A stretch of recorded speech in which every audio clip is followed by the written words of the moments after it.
ಏರಿಕೆ ಎಫೆಕ್ಟ್ ಹೇಗಾಗಿದೆ ಅಂದ್ರೆ ಬಿಎಂಟಿಸಿಗೆ ಹೆಚ್ಚುವರಿ 25 ಲಕ್ಷ ಆದಾಯ ಬಂದಿದೆ. ಮೆಟ್ರೋ ದರ ಏರಿಕೆಯಿಂದಾಗಿ ಜನರು ಮೆಟ್ರೋದಲ್ಲಿ ಪ್ರಯಾಣ ಮಾಡ್ತಾ ಇದ್ದಂತಹ ಪ್ರಯಾಣಿಕರೆಲ್ಲರೂ ಕೂಡ ಈಗ ಬಿಎಂಟಿಸಿ ಬಸ್ಗೆ ಶಿಫ್ಟ್ ಆಗಿದ್ದಾರೆ.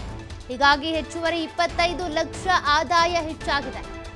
ಬಿಎಂಟಿಸಿಗೆ ಪ್ರತಿನಿತ್ಯದ ಪ್ರಯಾಣಿಕರ ಸಂಖ್ಯೆ 2 ಲಕ್ಷ ಹೆಚ್ಚಳ ಆಗಿದೆ. ಪ್ರತಿದಿನವೂ ಕೂಡ 2 ಲಕ್ಷ ಹೆಚ್ಚು ಪ್ರಯಾಣಿಕರು ಬರ್ತಾ ಇದ್ದಾರೆ. ಅಂದ್ರೆ ಈ ಹಿಂದೆ ಇದಕ್ಕೂ ಕಡಿಮೆ ಇದ್ರು, ಈಗ ಬಿಎಂಟಿಸಿಯಲ್ಲಿ ಓಡಾಡುವವರ ಸಂಖ್ಯೆ ಹೆಚ್ಚಾಗಿದೆ. ದಿನನಿತ್ಯ ಬಿಎಂಟಿಸಿ ಬಸ್ನಲ್ಲಿ 42 ಲಕ್ಷ ಪ್ರಯಾಣಿಕರು ಸಂಚಾರ ಮಾಡ್ತಾರೆ.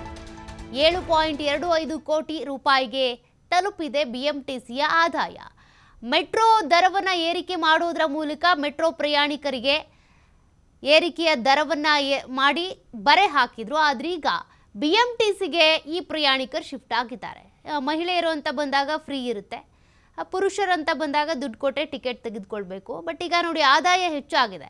ಈ ಹಿಂದೆ ಎಷ್ಟು ಜನ ಪ್ರಯಾಣ ಮಾಡ್ತಾ ಇದ್ರು, ಅವ್ರ ಜೊತೆಗೆ 2 ಲಕ್ಷ ಅಧಿಕ ಪ್ರಯಾಣಿಕರು ಸೇರ್ಪಡೆ ಆಗಿದ್ದಾರೆ. ಬಿಎಂಟಿಸಿಯಲ್ಲಿ ಓಡಾಡುವವರ ಸಂಖ್ಯೆ ಹೆಚ್ಚಾಗಿದೆ. ಮೆಟ್ರೋ ಪ್ರಯಾಣಿಕರಿಗೆ ಅಲ್ಲಿ ದುಪ್ಪಟ್ಟಾಯಿತು ದರ ಅನ್ನುವಂಥ ಕಾರಣಕ್ಕೆ ಈಗ ಬಿಎಂಟಿಸಿಗೆ ಅವರು ಬರ್ತಾ ಇರೋದು. ಹೀಗಾಗಿ ದಿನನಿತ್ಯವೂ ಕೂಡ ಬಿಎಂಟಿಸಿ ಬಸ್ಗಳಲ್ಲಿ ಓಡಾಡುವವರ ಸಂಖ್ಯೆ ಹೆಚ್ಚಾಗಿದೆ. ಹಾಗೆ ಬಿಎಂಟಿಸಿಗೆ ಆದಾಯವೂ ಕೂಡ ಹೆಚ್ಚಾಗ್ತಾ ಇದೆ.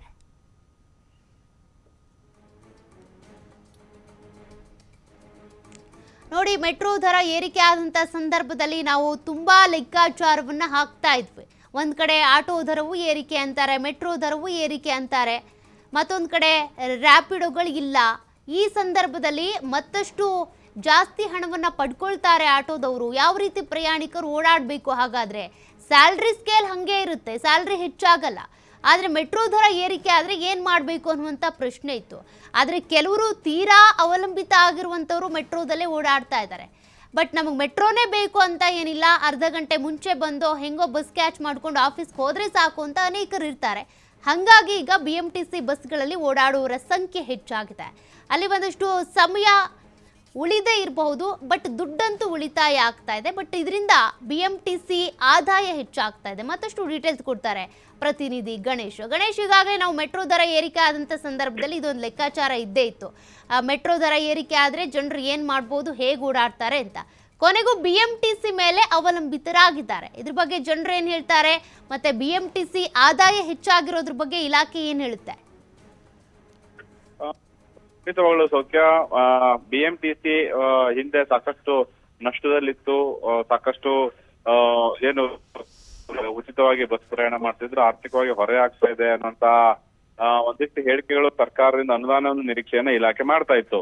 ಆದ್ರೆ ಇತ್ತೀಚೆಗೆ ಬಿಎಂಆರ್ಸಿಎಲ್ ನ ದರ 3 ಕೋಟಿ ಏರಿಕೆ ಆಗಿರುವಂತದ್ದು ಎಲ್ಲೋ ಒಂದ್ ರೀತಿಯಲ್ಲಿ ಪ್ರಯಾಣಿಕರು ತುಂಬಾ ಅರ್ಜೆನ್ಸಿ ಇರೋರು ಬಿಎಂಆರ್ಸಿಎಲ್ ನ ಅಥವಾ ನಮ್ಮ ಮೆಟ್ರೋನ ಅವಲಂಬಿಸಿದ್ರೆ, ಅಥವಾ ಸರಿಯಾದ ಸಮಯಕ್ಕೆ ನಾವು ತಲುಪೋದು ಅನ್ನೋ ದೃಷ್ಟಿಯಲ್ಲಿ ಬಿಎಂಟಿಸಿಯನ್ನ ಅವಲಂಬನೆ ಹೆಚ್ಚಾಗಿದೆ. ಹಿಂದೆ 52,000 ಟ್ರಿಪ್ಗಳಿದ್ದದ್ದು ಈಗ 54,000 ಇತ್ತು, ಈಗ 62,000 ಟ್ರಿಪ್ ಆಗಿದೆ. ಕೇವಲ ಕೆಲ ತಿಂಗಳ ಹಿಂದೆನೆ 8,000 ಟ್ರಿಪ್ಗಳು ಏರಿಕೆ ಆಗಿರುತ್ತದೆ. ಪ್ರತಿ ಟ್ರಿಪ್ಗಳಲ್ಲೂ ಕೂಡ ಸರಾಸರಿ 2 ಲಕ್ಷ ರು ಆದಾಯ ಈಗ ಬಿಎಂಟಿಸಿಗೆ ಬರ್ತಾ ಇದೆ.